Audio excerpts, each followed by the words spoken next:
اعوذ باللہ من الشیطان الرجیم بسم اللہ الرحمن الرحیم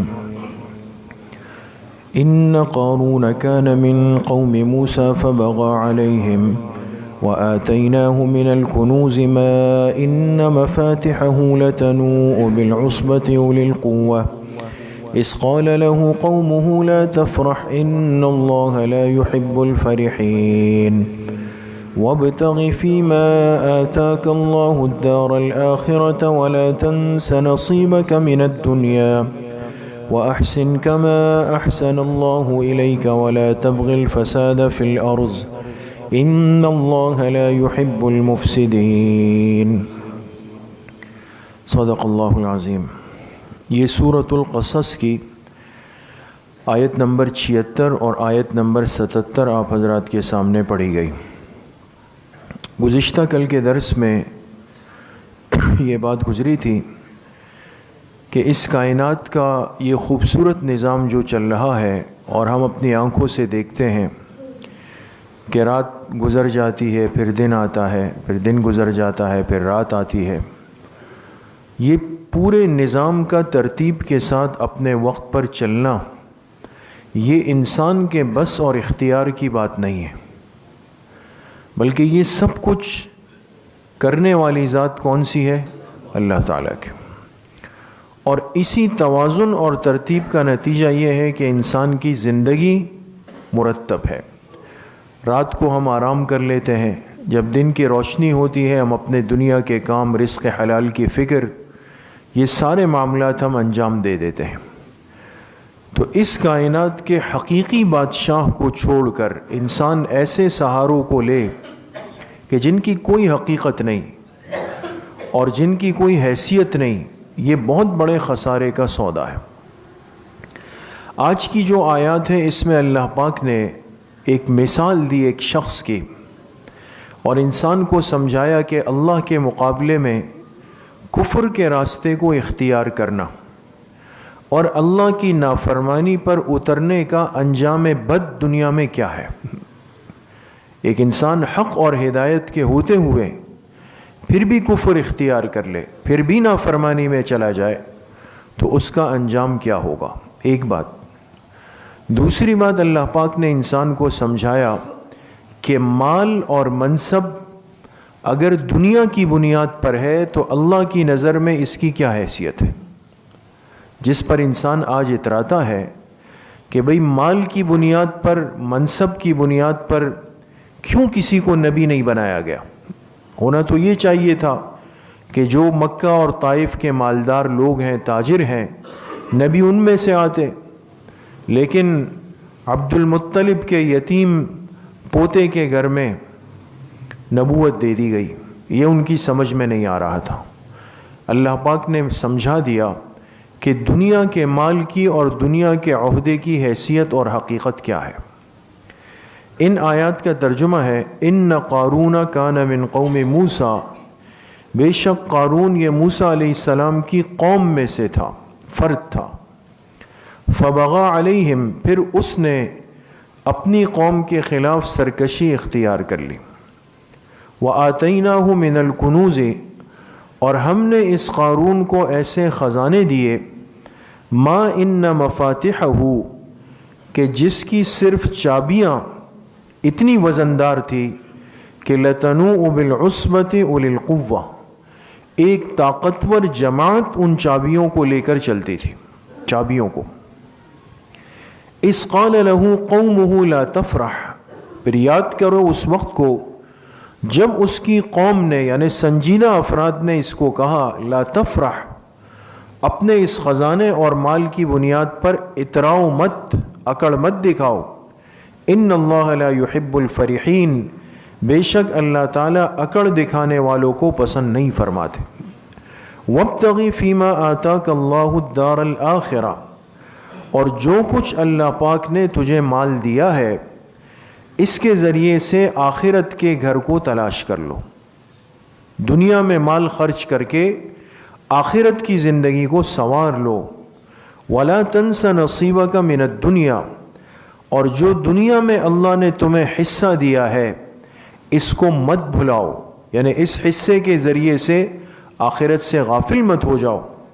وَأَحْسِن كَمَا أَحْسَنَ اللَّهُ إِلَيْكَ، اور لوگوں کے ساتھ ویسا ہی اچھا کرو جیسے اللہ کی ذات نے تمہارے ساتھ اچھا کیا ہے. وَلَا تَبْغِ الْفَسَادَ فِي الْأَرْضِ، اور زمین میں فساد کے ارادے سے مت پھرو. ان اللہ لا يحب المفسدین، بے شک اللہ تعالیٰ فساد پھیلانے والوں کو پسند نہیں فرماتے. اب یہ 2 آیتیں ہیں، اس میں اللہ پاک نے ایک شخص کی، ایک فرد کی ایک مثال دی ہے، ایک نمونہ پیش کیا ہے. چونکہ انسانی مزاج یہ ہے کہ یہ مثال سے زیادہ جلدی سمجھ میں بات آ جاتی ہے اس کو. تو اب جتنے مشرکین مکہ تھے، آپ حضرات کے سامنے مسلسل تفسیر میں یہ بات آ رہی ہے کہ ان کے مختلف اعتراضات اور شبہات تھے حضور علیہ الصلاۃ والسلام کی نبوت کو قبول نہ کرنے کی. تو ان میں سے ایک بڑا شبہ یہ بھی تھا کہ حضور علیہ الصلاۃ والسلام کے پاس مالی اعتبار سے کوئی استحکام نہیں ہے، مال نظر نہیں آتا. پھر جو جڑنے والا طبقہ ہے وہ بھی غریب لوگ ہیں، کوئی غلام ہے، کوئی کسی کا ملازم ہے، کوئی کاشتکار ہے، تو خود بھی مال نہیں، اور جو آپ پر ایمان لانے والا طبقہ ہے ان کی مالی حیثیت بھی کمزور ہے. اور دوسری بات یہ ہے کہ آپ کے پاس کوئی خاندانی منصب پیچھے سے چلتا ہوا نہیں آ رہا کہ بھئی آپ کے باپ داداؤں میں کوئی گزرا ہو ایسا، تو وہ بھی نہیں ہے یہاں پہ. اس لیے اللہ پاک نے مثال دی ایک فرد کی کہ مال اور منصب جس کو آج تم معیار اور مدار بنا رہے ہو کہ بھئی یہ کیوں نہیں ہے، اللہ پاک نے وضاحت فرمائی کہ ان 2 چیزوں کی میرے ہاں کوئی حیثیت نہیں، نہ مال کی نہ منصب کی. اور مثال دی کس کی؟ قارون کی، دنیا کا سب سے بڑا سرمایہ دار مالدار قارون. اور تھا بھی کون؟ من قوم موسیٰ، موسیٰ علیہ السلام کی قوم میں سے تھا. عبداللہ ابن عباس رضی اللہ عنہما کی روایت ہے، وہ فرماتے ہیں کہ کان ابن عمہ، کہ یہ قارون قوم میں سے بھی تھا بلکہ موسیٰ علیہ السلام کے سگے چچزاد بھائی تھے. ان کی رائے یہ ہے، روایت یہ ہے. خیر بہرحال رشتہ تھا، قوم بھی ایک تھی، رشتہ بھی ایک تھا، قریبی تھا. اور اس کا بڑا گہرا تعلق تھا کس سے؟ فرعون سے. اور فرعون نے اس کو ایک ذمہ داری دے رکھی تھی. یہ بڑی اہم بات ہے دوستو. قارون کو فرعون تو چونکہ خود مصر کا بادشاہ ہے نا، تو اس نے اس کو ذمہ داری دے رکھی تھی کہ تم جا کر جتنا عمومی عوامی طبقہ ہے ان سے بیگار تم جمع کرو. جیسے ہوتا ہے نا، ایک آدمی کو طے کر دیا جاتا ہے کہ بھئی آپ جا کر لوگوں سے ٹیکس جمع کر کے آؤ، اور یہ چیز جمع کر کے آؤ، یہ چیز جمع کر کے آؤ. اس کے لیے ادارے بھی بنتے ہیں، افراد بھی ہوتے ہیں. اچھا، اب یہ جو ذمہ داری ہوتی ہے نا کہ کسی بڑے کی ماتحتی میں رہ کر اس کی آپ کو سپورٹ حاصل ہے، بڑے کی بیس اس کی ہے، سپورٹ آپ کے اوپر ہے، ہاتھ اس کے اوپر ہے. اب وہ آپ سے کہیں کہ بھئی آپ میری طرف سے جائیں اور جا کے لوگوں سے اتنا مال، اتنی چیزیں، یہ سب وصول کر کے آپ آ جائیں. اب یہ جو بیچ کا فرد ہوتا ہے جو وصولی پر مأمور ہے، اگر یہ غلط نکلا یہ تباہی مچا دیتا ہے. اس کا جو ظلم ہوتا ہے نا، وہ ظلم ناقابل تلافی ہوتا ہے دوستو. اس لیے اب ہر معاشرے کے اندر اگر غور کریں کہ ایسی حکومتوں کی طرف سے جو اموال جمع کرنے پر مأمور طبقہ ہوتا ہے، یہ سب سے زیادہ عام طبقے پر ظلم کر لیتا ہے، ان کو غلط راستے پر لے آتا ہے. آج ہمارے جو سارے معاملات کی خرابی کی وجہ کیا ہے؟ ایک آدمی اگر آج صحیح ترتیب پر چلنا بھی چاہتا ہے کہ جی میں ٹیکس دینا چاہتا ہوں، میں قانونی ترتیب پر چلنا چاہتا ہوں، میں نظام کے ساتھ ترتیب پہ ہونا چاہتا ہوں، تو آپ کو کوئی نہیں چلنے دے گا دوست. اگر آپ اصول پر آئیں گے تو آپ کو کہا جائے گا جی لائن میں لگ جائیں، 2 مہینے بعد نمبر آئے، 6 مہینے بعد نمبر آئے، آپ کی فائل تو بہت نیچے دب جائے گی.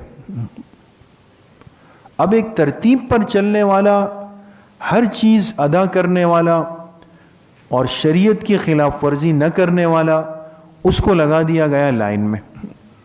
اب وہ 1 مہینہ، 3 مہینے، 6 مہینے، سال انتظار کر رہے ہیں، اور وہ اپنی آنکھوں سے دیکھ رہا ہے کہ جو مجھ سے بعد میں آئے، جن کے معاملات صاف نہیں ہیں، وہ سب کچھ کر کے جا رہے ہیں بغیر لائن کے. تو آپ بتائیں کہ یہ مزاج اور یہ انداز اس ترتیب اور شریعت پر چلنے والے کو کیا ذہن دے رہا ہے؟ اس کو تو غلط راستہ ہم نے دکھا دیا نا. لہٰذا وہ کہے گا کہ وہ اس کا مطلب یہ ہے کہ یہ شرافت کا دور نہیں ہے. یہ جو ہم جملہ کہتے ہیں نا کہ شرافت کا دور نہیں ہے، اس لیے کہ ماحول نے دیکھ دیکھ کر ہمیں یہ بات سکھا دی اندر. تو صحیح چلنے والا بھی کچھ عرصے بعد آپ کو غلط راستے پہ نظر آ جائے گا. اس لیے کہ ایک ترتیب، ایک مزاج بنا دیا کہ بھئی یہاں صحیح لوگوں کے کام نہیں ہوتے. اگر آپ نے کام نکالنے ہیں، کام کرنا ہے، تجارت کرنی ہے، امپورٹ ایکسپورٹ کرنی ہے، تو آپ کو یہ ٹیڑھے میڑے اور غلط راستوں پہ آنا پڑے گا. یہ اس کو دکھا دیے جاتے ہیں اور وہ اس غلط کام پہ آ جاتا ہے.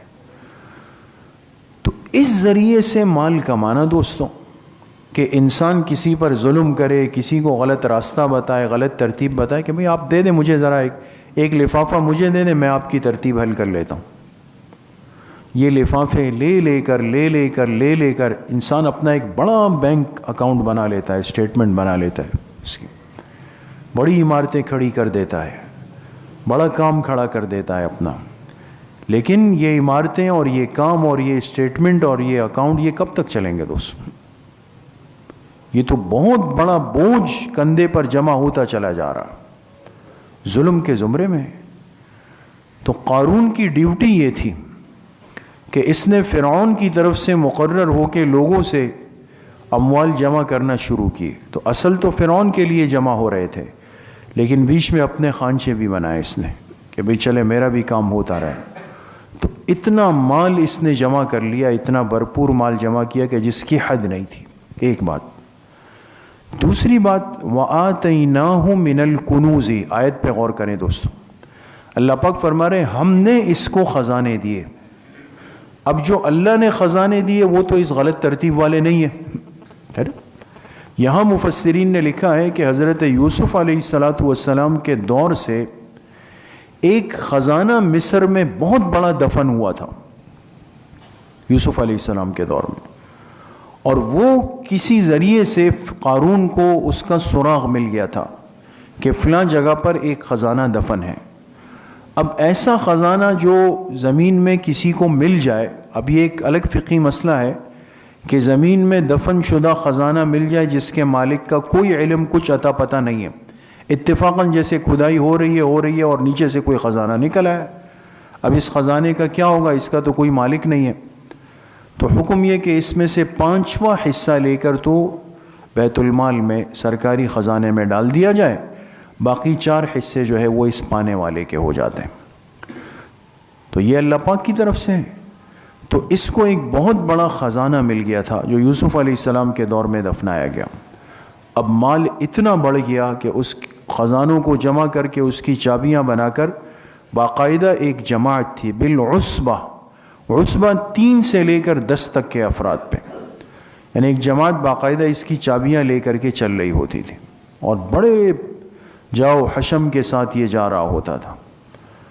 تو جو اس کی قوم کے سنجیدہ لوگ تھے، فکرمند لوگ تھے، انہوں نے اس کو سمجھانے کی کوشش بھی کی اور اس کو کہا کہ دیکھو لا تفرح، اپنے اس مال پر مت اتراؤ، یہ ہمیشہ رہنے والا نہیں ہے، اور اللہ پاک اترانے والوں کو پسند بھی نہیں کرتے، ایسا مت کرو.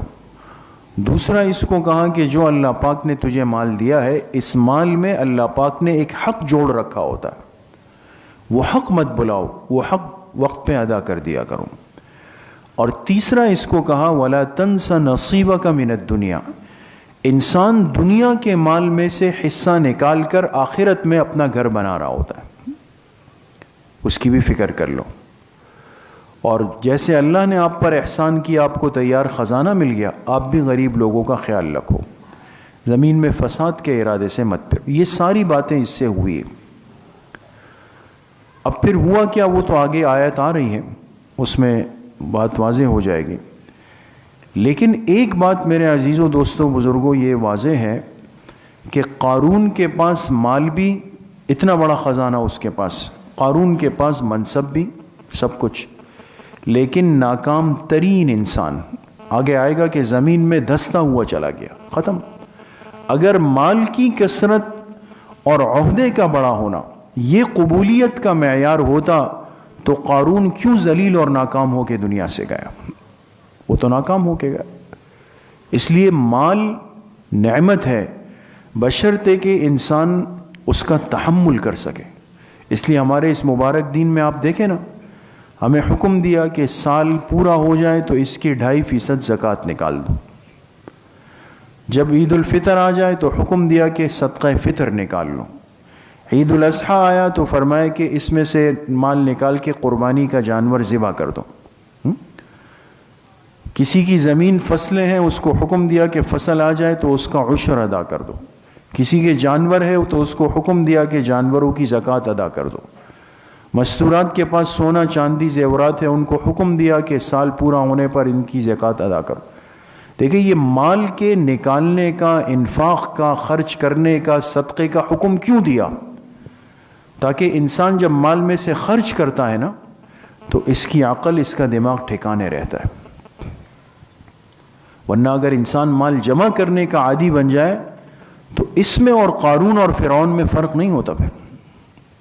پھر تو وہ ظلم ہوتے ہیں کہ الامان والحفیظ۔ اسی مال کو لے کر دنیا جہاں کی نافرمانیاں، بدکاریاں، شراب نوشی، حرام خوری، سب چیزیں اس کی بنیاد پہ چل رہی ہوتی۔ اس لیے میرے عزیزوں، دوستوں، بزرگوں، مال کمانا مسئلہ نہیں۔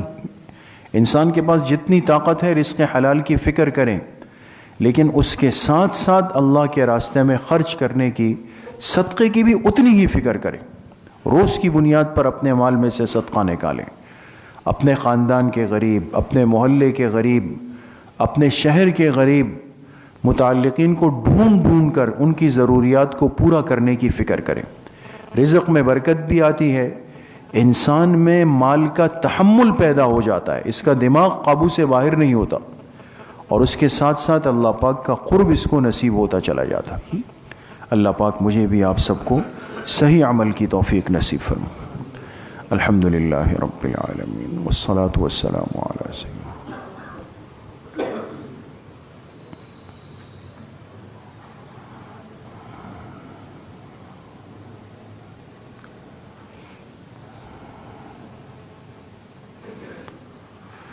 وصلی اللہ وسلم علی نبینا محمد وآلہ واصحابہ اجمعین برحمتک یا ارحم الراحمین۔